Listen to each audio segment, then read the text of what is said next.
First, you're going to take off the main part. You just pull it up.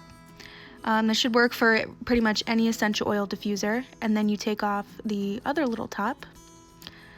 And you're going to want to make sure to clean the bottom between each use, or at least every second use. Otherwise, it'll get clogged at the bottom and it won't diffuse properly.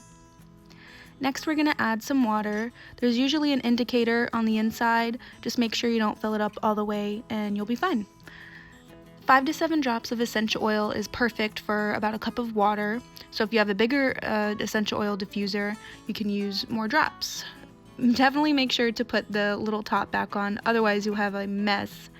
And then put the main top on, click the button, and you're good to go. So most essential oil diffusers have 2 different settings.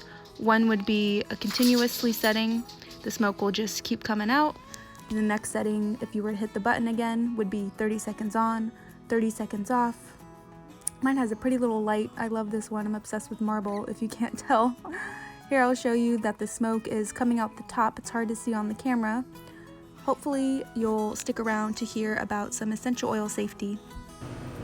Before I show you how to use any essential oil diffuser, I want to point out the emphasis of really learning about the essential oils you're working with. You're not supposed to use a diffuser with any type of essential oil if you have a baby in the house. For kids, the essential oils are limited, and even your dogs.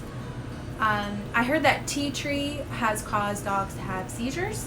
I'm not trying to scare you from using essential oils. They smell great and have good benefits, but just be aware. Elderly people are also more sensitive to essential oils. They need half the amount of the average adult, so 1%. I recommend you get a trustworthy source. I personally like to use this book. This is my essential oil Bible. It has all the information you need, and blends and recipes and stuff. So I'll put that in the description box. It's not affiliated or anything. It's just the one I like to use. So again, just be aware of the essential oils you're using and if they're okay around babies or dogs or the elderly.